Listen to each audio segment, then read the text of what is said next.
ഓം പാർത്ഥായ പ്രതിബോധിതാം ഭഗവതാ നാരായണേന സ്വയം വ്യാസേന ഗ്രഥിതാം പുരാണമുനിനാ മധ്യേ മഹാഭാരതം അദ്വൈതാമൃതവർഷിണീം ഭഗവതീം അഷ്ടാദശാധ്യായിനീം അംബ ത്വാമനുസന്ദധാമി ഭഗവദ്ഗീതേ ഭവദ്വേഷിണീം യം ബ്രഹ്മാ വരുണേന്ദ്രരുദ്രമരുതസ്തുന്യന്തി ദിവ്യൈസ്തവൈഃ വേദൈः സാംഗപദക്രമോപനിഷദൈः ഗായന്തി യം സാമഗാഃ ധ്യാനാവസ്ഥിതതദ്ഗതേന മനസാ പശ്യന്തി യം യോഗിനോ യസ്യാന്തം ന വിദുഃസുരാസുരഗണാഃ ദേവായ തസ്മൈ നമഃ. We were discussing the 32nd verse of the 6th chapter of Bhagavad Gita, that is Dhyana Yoga. Atma-upamyena sarvatra samam pashyati Arjuna sukham va yadi va dukkham sayogi paramo mataha. These are all interrelated verses, and the 33rd verse tells us Yoyam yogastoya prokta samena madhusudana edasyaham na pashyami chanjalatva sthitim stiram. And this is Arjuna's response to Krishna's instructions, and in answer to this Lord Krishna says in the 34th verse, asamsayam mahabaho mano durniggraham chalam abhyasena tu kaunteya vairagyena cha grihyate. These are the three verses which are interrelated in the sense. The 32nd verse concludes one very important idea: the unity and identity of humanity, the unity and identity of the whole creation. In a spiritual sense, physically, of course, people cannot be identical. Different living beings cannot be identical. There are differences at the physical level, at the psychological level. Vedanta tells us that at the spiritual level, there is this inherent unity and oneness and harmony in the whole creation. So how does it work out? The Gita tells us that at the first stage, there is unity and identity of all souls, all Atman. Behind the senses, behind the mind and intellect, there is that Atman, the spiritual divine reality, behind and beyond all these physical, psychological entities. And when you look at the whole creation from the spiritual perspective, then we can see that there is this underlying principle, this harmonizing principle, this unifying principle, this unifying thread of spirituality. That's the first stage. This, in a way,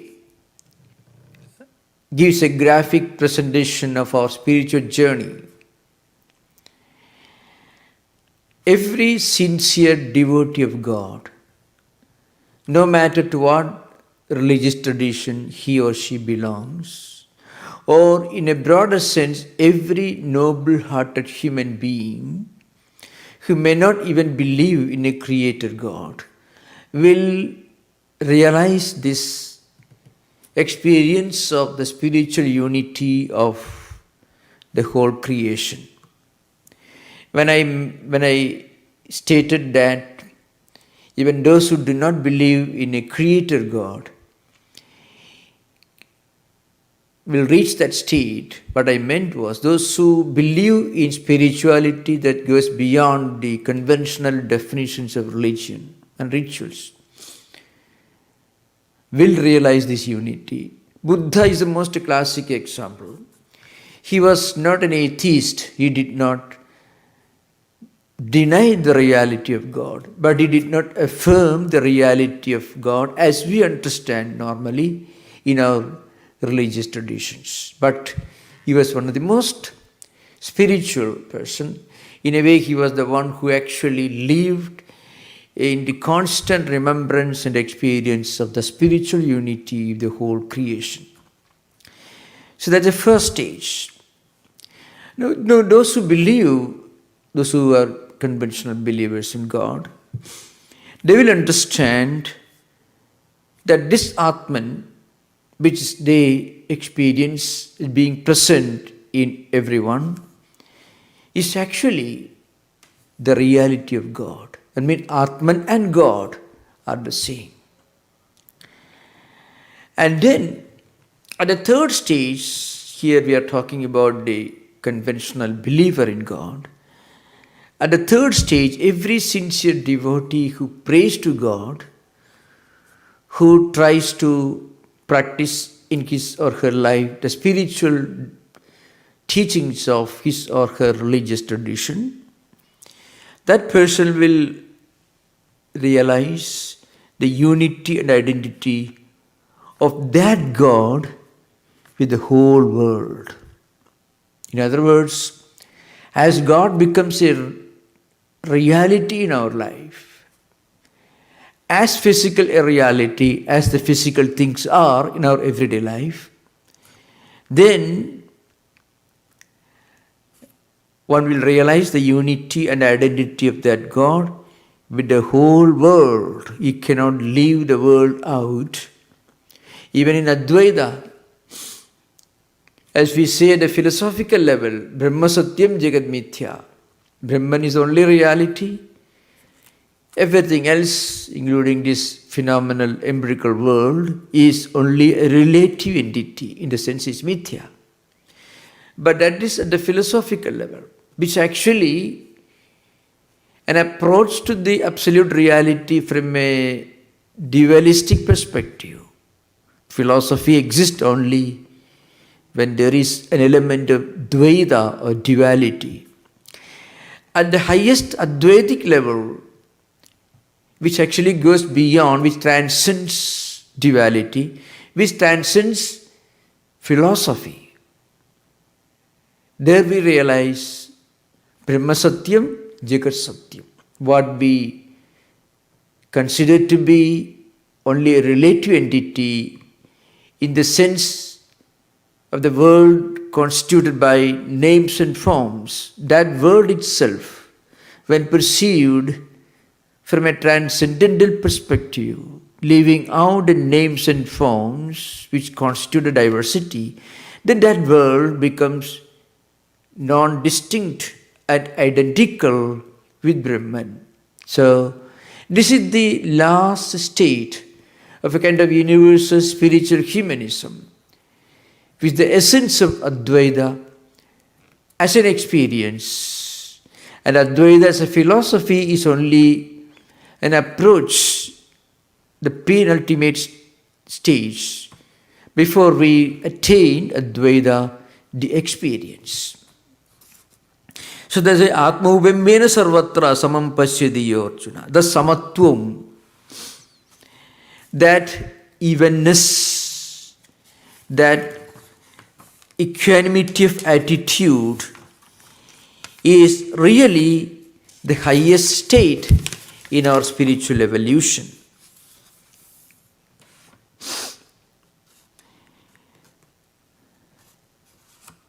Now here you find there are, from another perspective, from a look at the whole thing, from the standpoint of a spiritual journey, then you find at the first stage, Atma-jnanam, the knowledge of Atman. The second stage, that Atman is realized to be identical with Brahman. And the third stage, that Brahman as God is present everywhere in everything. Omnipresence of that reality. That's why in the Bhagavad Purana, in answer to the question from the Navayogis, in answer to the question from Nimi, the king, the philosopher king, King Nimi puts his question to Navayogis. Kavir Khavir Andariksha Prabhuddha Pipalayana Avi Hotrota Dumilas Chamasakara Bhajanaka. So Kavi Hari Andariksha Prabhuddha Pipalayana Avi Hotra Drumila Chamasa Karabhajana. These are 9 sages, very learned mystics, who once visited a great king, and the king's name was Nimi. He was the king of Videha country, maybe Mithila country. And when they visited the court, the king puts them some questions. 9 questions he raises, each question directed at one of the 9 sages. The questions are like this: what is the nature of duty? How to pray to God in this Kali Yuga, in these difficult times, and how to meditate, and how to get across this ocean of worldliness we call samsara, and how to get across this imponderable, mutually conflicting conundrum that we call Maya.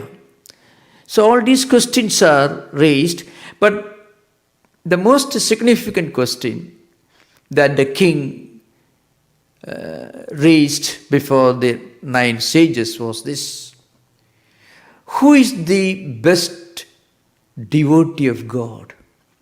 Who is the noblest devotee of God? One may expect an answer. Well, somebody who is very meticulous in his rituals, going to a temple or a church or a place of worship, reading scriptures, fasting, taking vows and practicing those vows.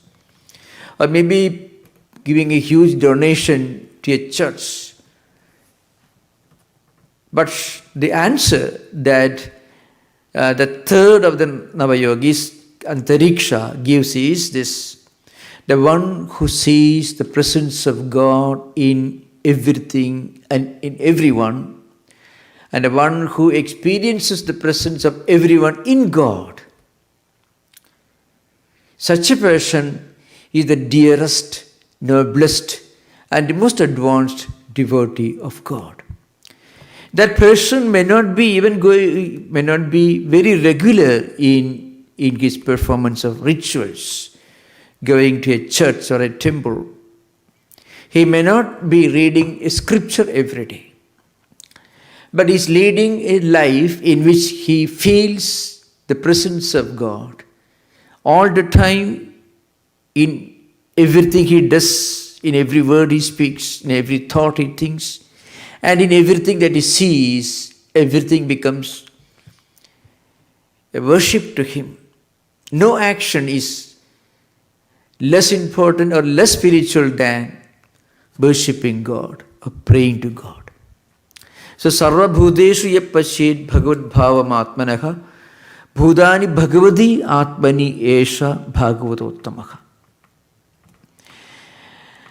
Now, the subject that's coming up, you can find here certain words, Ekatvam, etc., Samatvam, the equanimity, etc. These are designated to be the qualities of an ideal sannyasin, an ideal man of renunciation. And you have to keep in mind you have to remember Arjuna's mindset with which he raised these questions to fully understand and appreciate these ideas. Arjuna thought that just giving up one's obligations and duties, that is tyaga, renouncing one's duties and obligations, one can become a mendicant, one can become a man of renunciation. But Lord Krishna eventually tells him that taking up a life of renunciation is a much more strenuous and intense kind of work, because you are entering the world of inner warfare. You are actually turning your field of activity into your own mind. You have to fight with your own emotions, your own feelings, your own prejudices, your own jealousies, our own bitterness, all these terrible things which emerge in our mental world. You have to fight them. That is really the life of renunciation. So renunciation is not giving up something, rather it is taking up a much bigger responsibility, much bigger challenge, a much bigger conflict, which is really much more difficult to win than any external challenges. Because fighting with one's own mind, fighting with one's own inner forces, which are negative, which stand in the way of our spiritual evolution, confronting those problems is a much more difficult task than confronting a challenge that comes from outside. That's why Lord Krishna says this Ekatvam. Now, this Ekatvam, because Samatvam, you can put Atma-jnanam sarvatra samam pashyadi Arjuna. Yaha Atma-jnanam samam pashyadi. The one who judges of pain and pleasure everywhere by the same standard as he applies to himself, the one who sees the same everywhere. He looks at everyone the way he looks at himself. Now, that is really the meaning of Samatvam. That means evenness, equanimity. Equanimity while confronting problems from external world and while confronting problems from within our own mind. Then another kind of equanimity, looking at everything and everyone without extreme infatuation, without extreme liking, and without extreme hatred. Normally our mind needs something to dislike as much as it needs something to like. Every act of infatuation, every act of love needs a counter focus for the normal human being who doesn't care for any spiritual value in life. But as we evolve in spiritual life, our mind becomes more and more mature, and it develops the ability to look at everyone and everything from a perspective, from an attitude of equanimity and evenness. This idea is being interpreted in so many different ways by Advaitins, by the non-dualist, and also by the followers of Ramanuja, qualified non-dualists we call Visishtadvaitins. According to Advaitin, this equanimity, this oneness, this evenness means the unity and identity of all Atman. According to Visishtadvaitins, God interpenetrates everything in this world, and God is the one who sustains this world. So, everything should be considered to be non-different from God. According to Advaitin, it means the unity and identity of Atman, and identity of Atman with God, and eventually seeing the presence of God in everything. According to Visishtadvaitins, this God interpenetrates and sustains the whole universe. Essentially, it means the same. It means wherever the mind goes out as a spiritual journey, as a spiritual pilgrim. It doesn't see or it doesn't encounter anything other than a spiritual idea. Everything becomes spiritualized.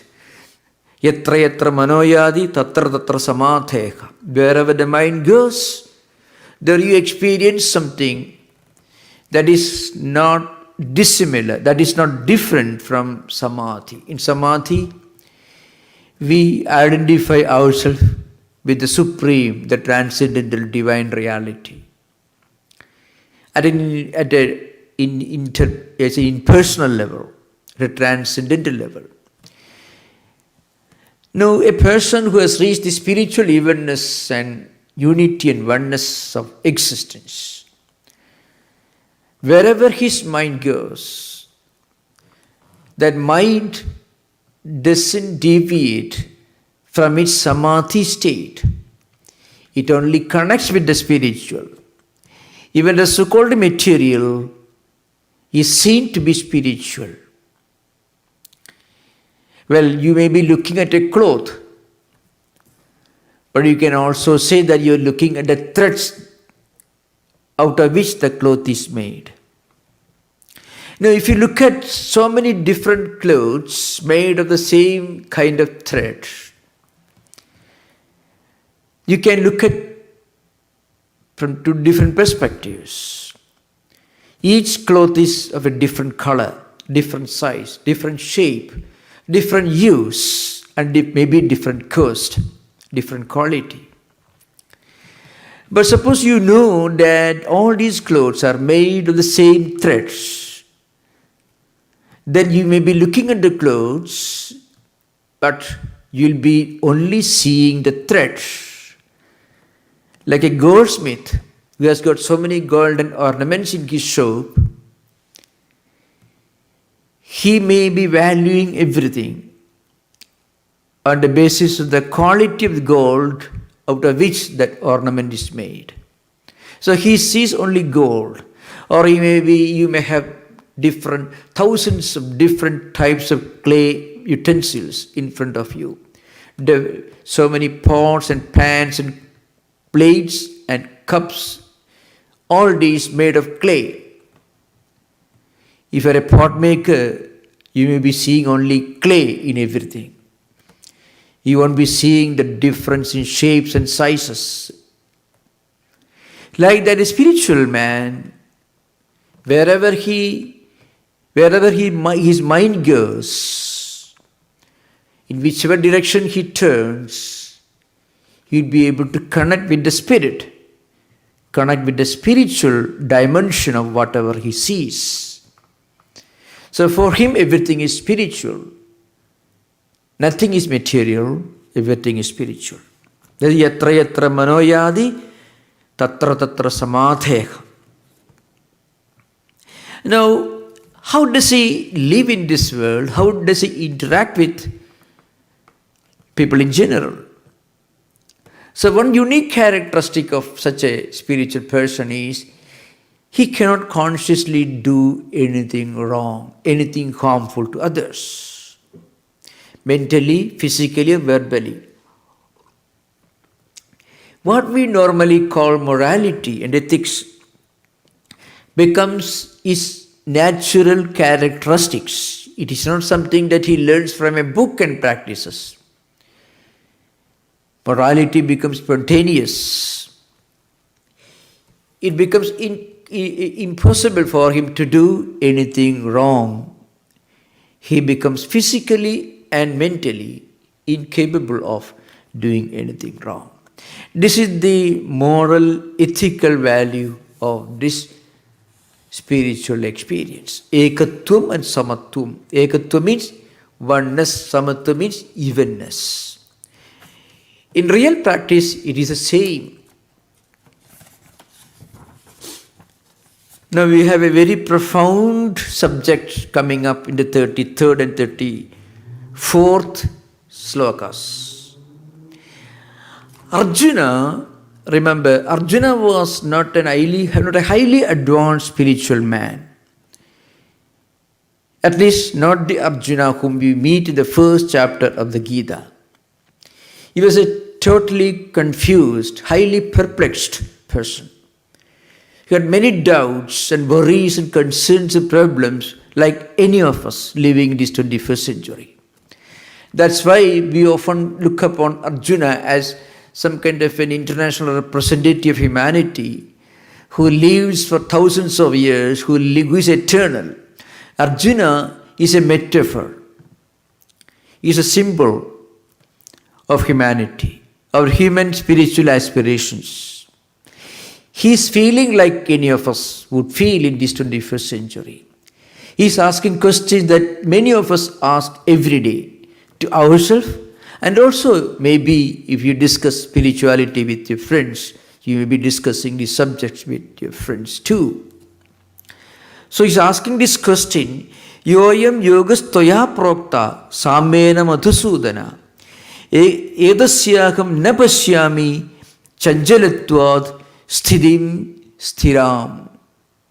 The question is this, you are taught this yoga, and what is the characteristic of this yoga you taught me? Yoga of evenness. Remember, Arjuna was actually seeking a life of renunciation. That's what you find in the conclusion, the last sloka of the first chapter, and at the beginning of the second chapter, Arjuna is putting some very interesting things, Eva mukta Arjuna sankhe rathopasta upavishat visrja sasharam chapam shoka samvigdamanasaha. Arjuna was actually showing the characteristics of withdrawal symptom. He was highly confused, so he simply sat on his chariot without doing anything. Not only that, he says, Hatvartha kamamstu guru nikhaiva bhunjiya bhogan dudhira pradigdhan. Guru nakhatvahi mahanubhavan swayo bhoktum bhaksham abhihaloke. Hatvartha kamamstu guru nihaiga bhunjiya bhogan dudhira pradigdhan. I would rather be a mendicant than doing my duty. So Arjuna was actually trying to withdraw from his duty. And what was his duty? His duty was to save the poor, the weak, and the helpless, and the unprotected, to protect them from evildoers as a soldier. That was his sacred duty. That was his spiritual responsibility. He was a responsible man, that was his duty, but he was highly confused. So he thought, if he can just run away from this duty, which he considered unpleasant, not because of a mood of renunciation, but because of total confusion, a kind of mental chaos. So he raised this question, I would rather go away from here and become a monk. Remember, true life of renunciation is taking up higher challenges than what you may otherwise face in this world. You can think of great men like Christ, who was an ideal monk, Buddha, Sri Shankaracharya, Vivekananda. Think of the tremendous work they took up and the tremendous challenges they boldly and successfully took up. Now, it's not an easy thing. So, that was the kind of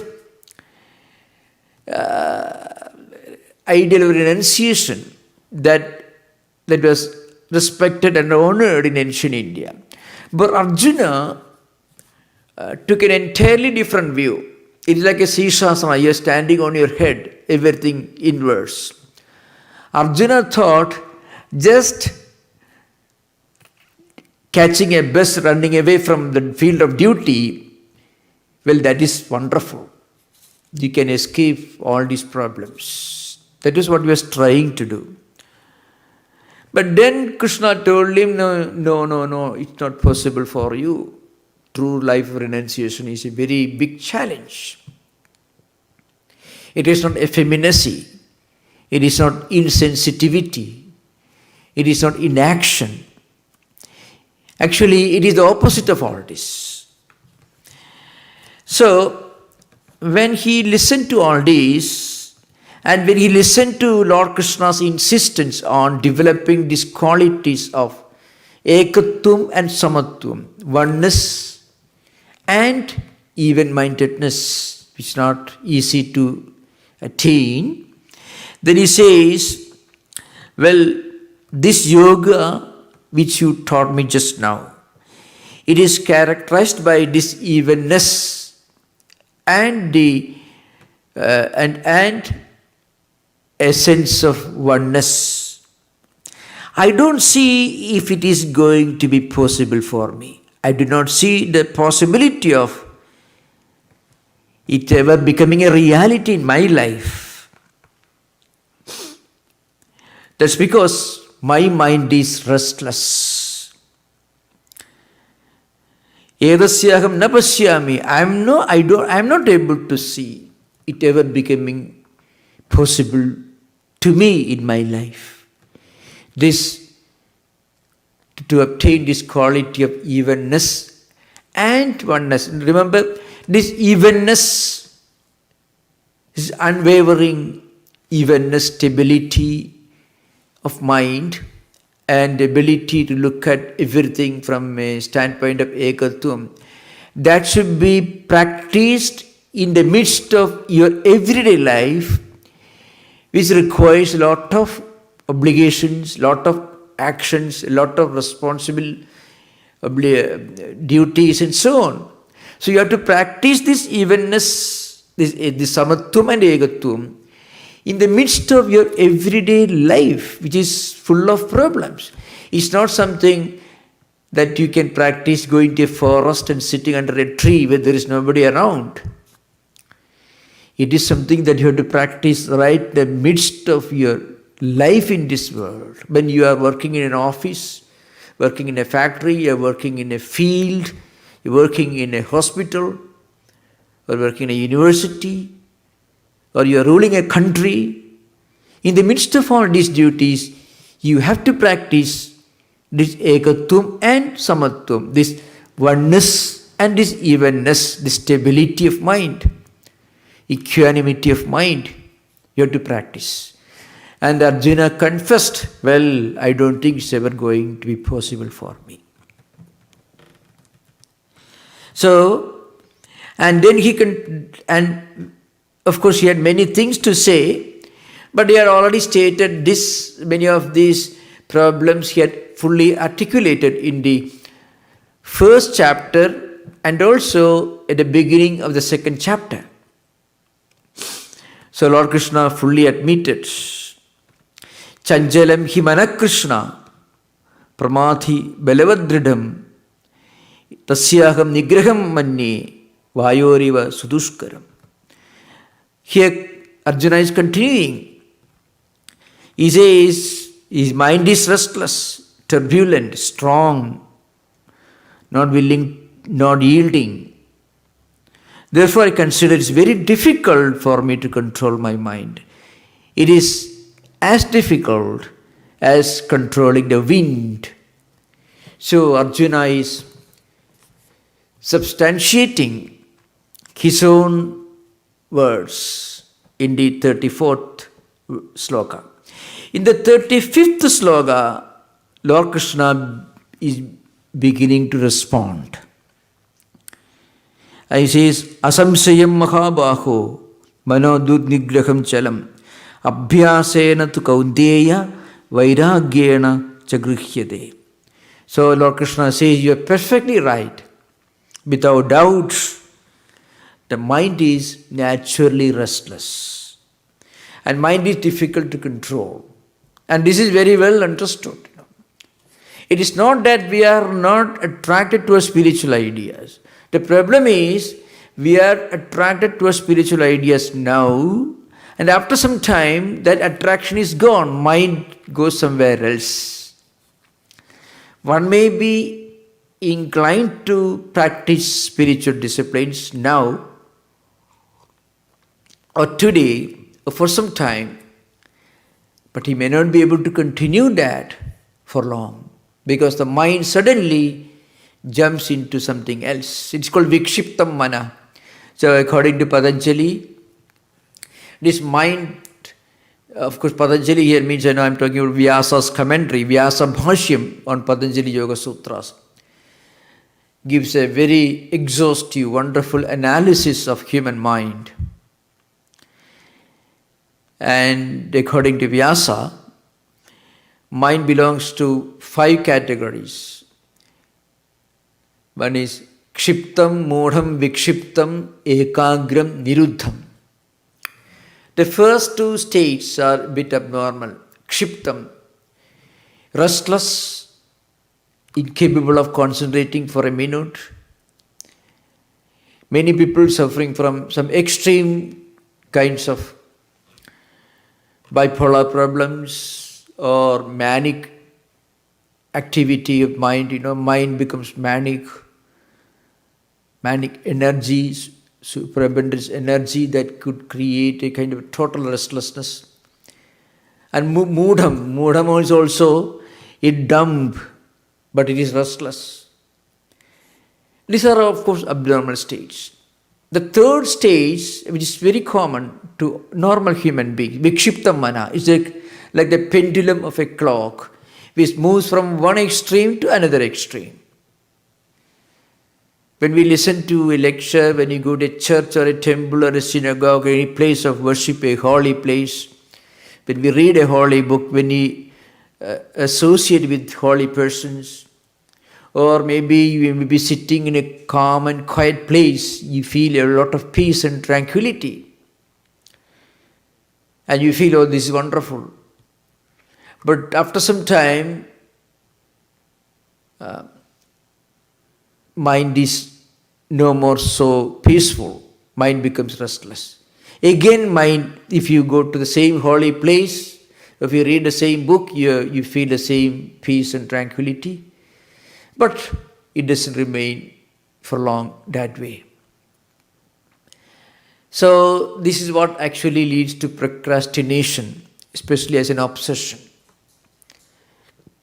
This tendency of the mind to waver, to become vikshipta, moving from one end to the clock to the other end, it leads to some kind of obsessive procrastination, postponing things, or false excuses for not doing one's own duty.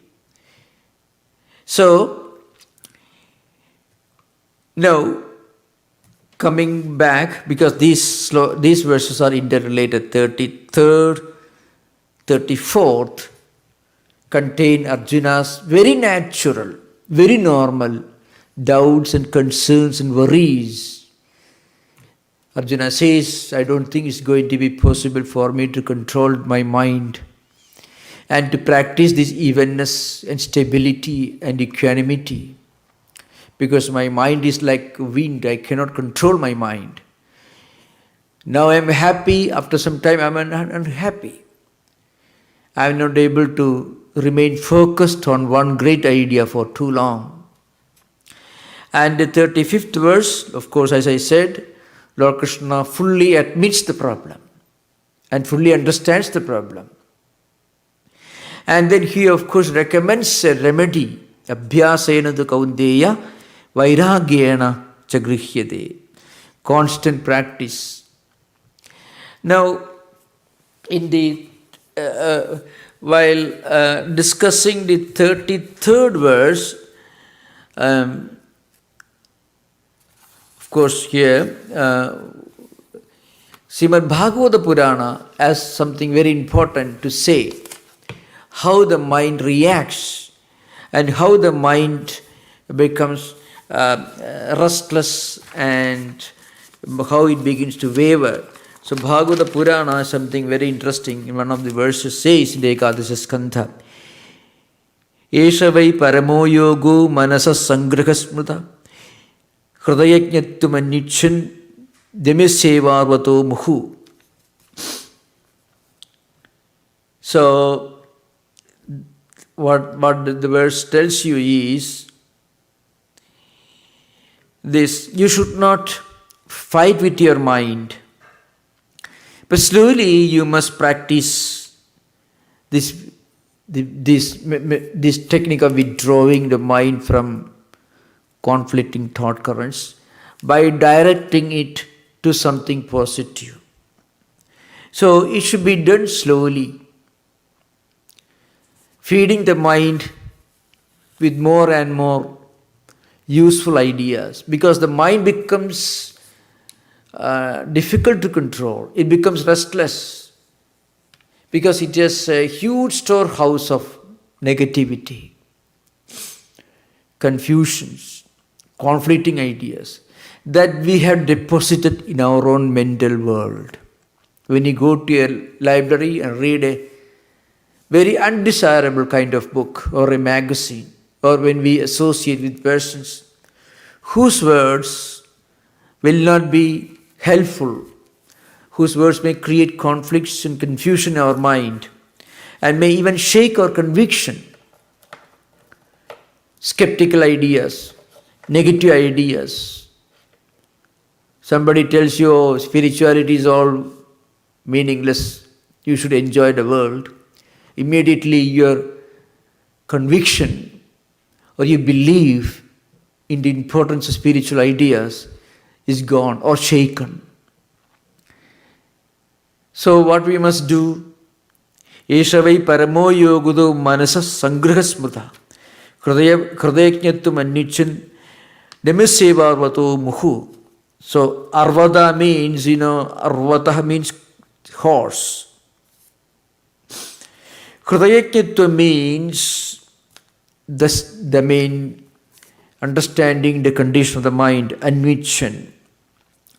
So, what you should do? Suppose your horses are not fully under your control and the horse is running. Then what we should do? You should not jump away from the horse. That could be suicidal. You should hold the reins strongly in your hands and steadily, keeping the mind steady, we must try to direct the horse in the proper direction. Like that, we must approach our mind. So how do we control the unwilling, the disobedient mind, the rebellious mind?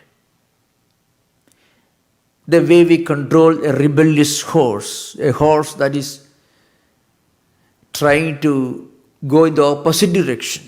We want to redirect the horse. So we have to depend upon the same horse, after all. To control the restless mind, you have to use the same mind to control it. When the horse is running away, it's not within your control. You cannot run away, you cannot just jump out of the horse. That will be dangerous. So you should depend on the same horse. So controlling the mind means here controlling the thoughts and emotions and feelings by feeding the mind with good ideas, good emotions, good feelings, by feeding it with good mental food. And what is good mental food? Good ideas, positive ideas, through good associations. Maybe the internet, modern means of feeding the mind, internet or YouTube or whatever, there are wonderful things. There are books which contain wonderful ideas, holy books, spiritual books, metaphysical books. So all these can be utilized to feed the mind with good, positive, spiritual food. Then the mind will become slowly within our control. It comes within our control. That's why Hridayajnatum Anvichan Iva. Means Arvata Hridayajnatum Anvichan Iva. Means you act as if you are directing the horse. You understand the horse.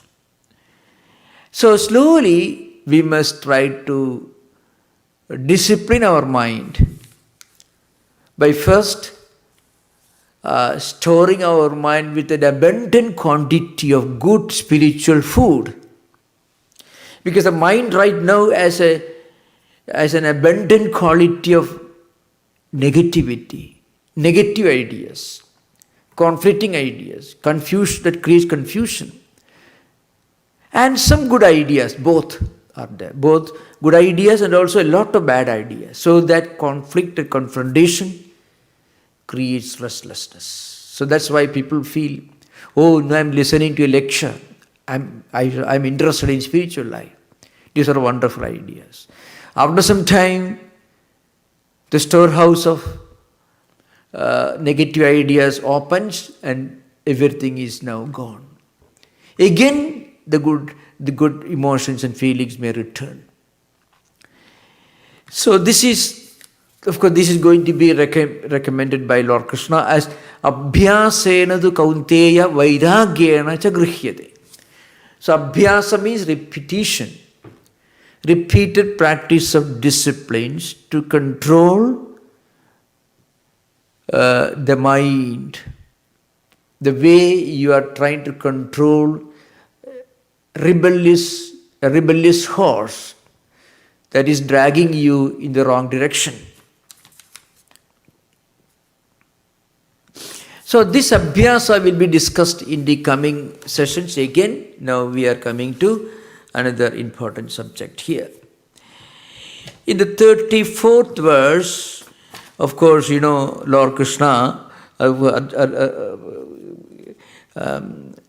is listening to a very strange confession from Arjuna. Chanjalam hi mana Krishna pramathi balavadridham tasyaham nigraham manne vayoriva sudushkaram. So the mind is sometimes is compared to a shark or a crocodile.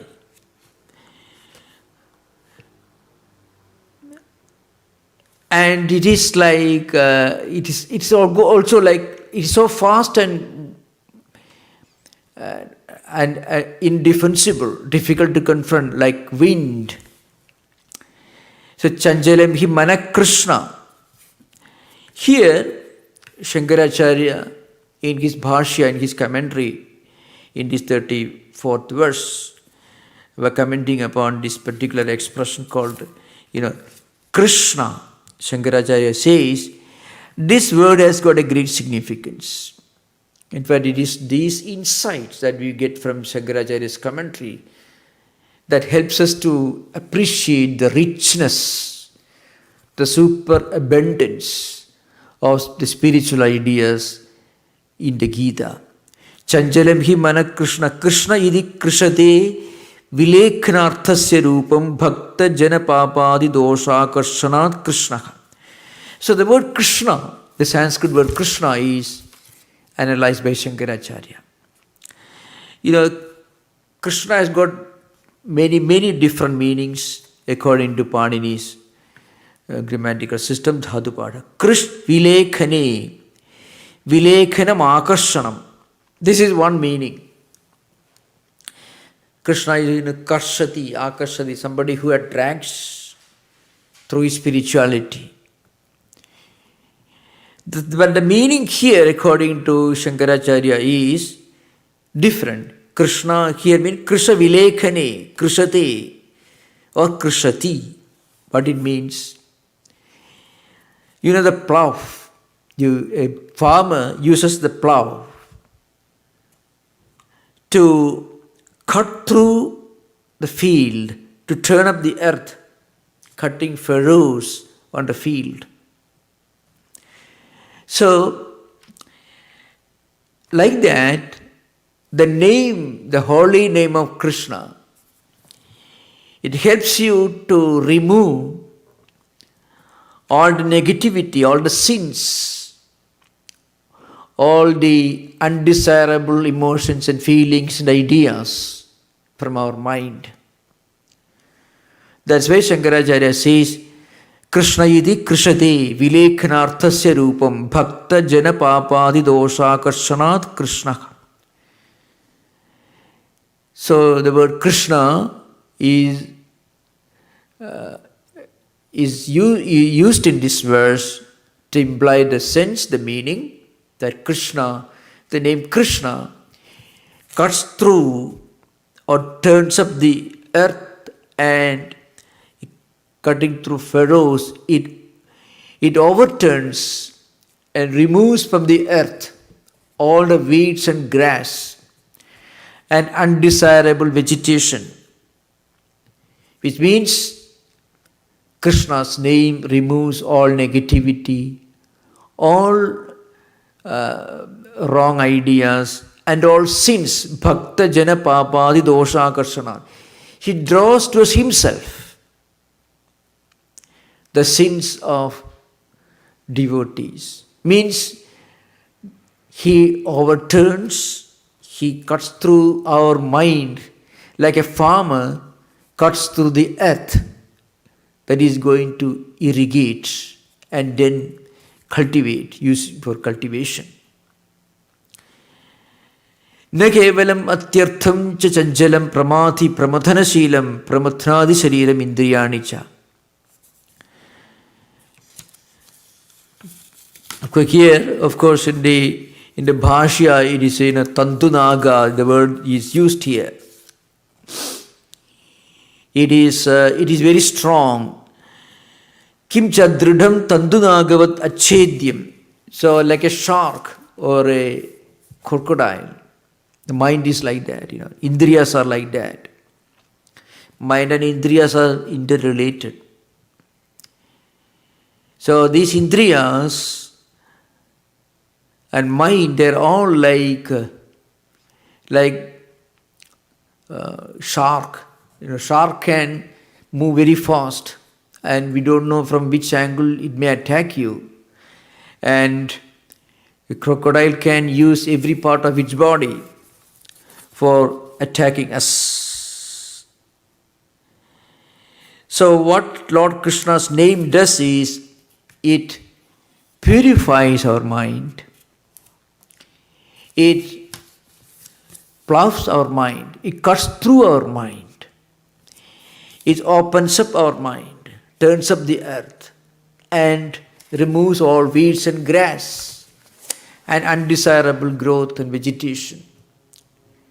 It purifies our heart. So all these implications are mentioned here by Shankaracharya, because Lord Krishna is addressed as Krishna here. Pramati Balavadridham. So he is strong. This mind is so strong. Indriyas are so strong. Tasyaham nigraham manye vayori vasuduskaram.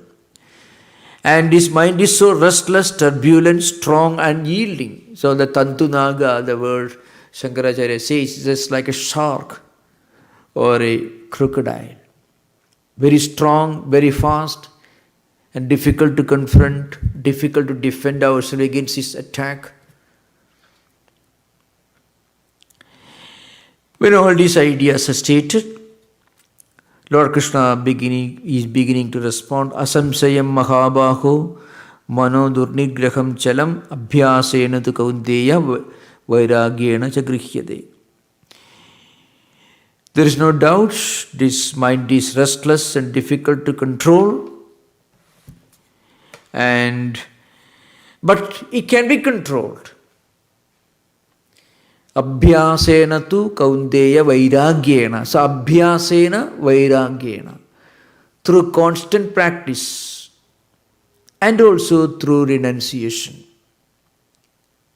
as mind could be controlled. So we should first of all develop a sense of renunciation for what is spiritually harmful to our mind. And then we must slowly practice those disciplines that help us to feed our mind with more and more spiritual ideas, spiritual food. Then mind becomes slowly calm and quiet. We will discuss this subject again in the next session. Thank you. Namaskar. Om Shanti Shanti Shanti Harihi Om Tat Sat Sri Ramakrishna Arpanamastu.